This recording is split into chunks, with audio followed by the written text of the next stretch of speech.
이 정도 확률이면 청약 100번 넣어도 될까 말까 한 거 아닌가요?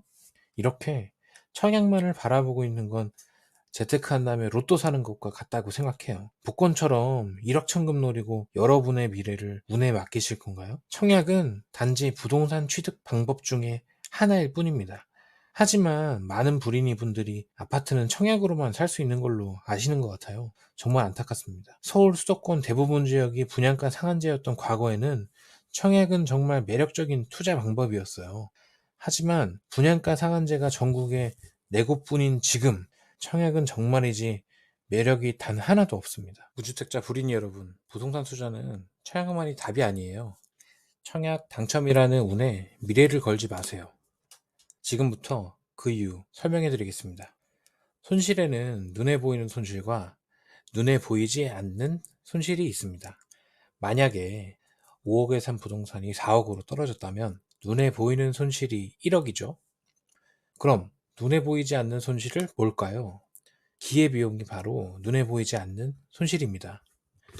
투자를 하지 않음으로써 발생하는 손실이죠.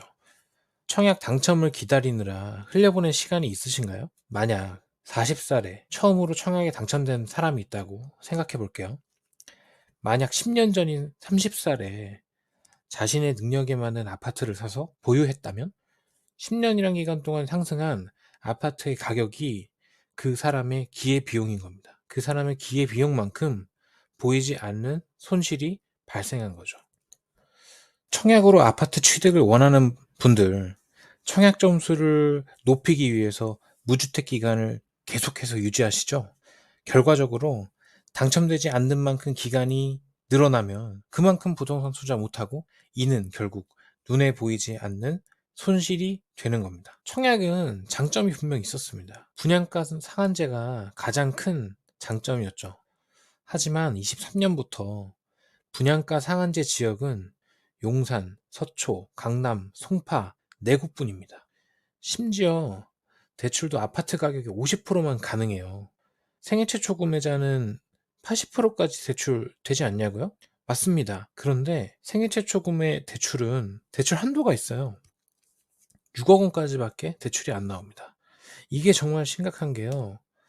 최근에 2년 동안 분양가 상한제 지역에서 청약한 아파트 용산 호반 서밋 에디션과 서초 메이플 자이 분양가가 각각 15억, 10억부터 시작했습니다. 그럼요, 아무리 생애 최초 구입자라도 6억밖에 대출 안 나오잖아요.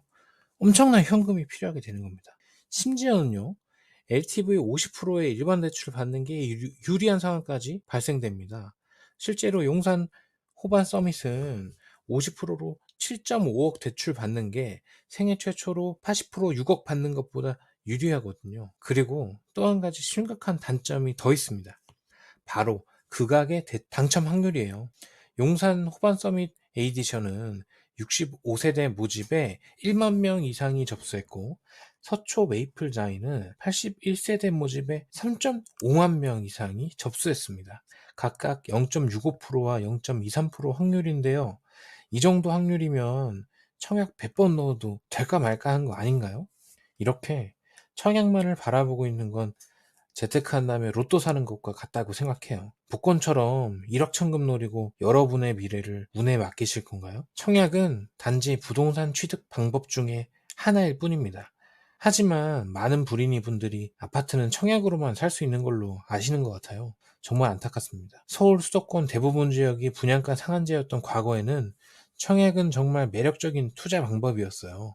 하지만 분양가 상한제가 전국에 4곳뿐인 지금 청약은 정말이지 매력이 단 하나도 없습니다. 당신은 아파트가 사고 싶은 불인이인가요? 그렇다면 다음 글을 추천합니다. 아래 링크를 확인해 주세요.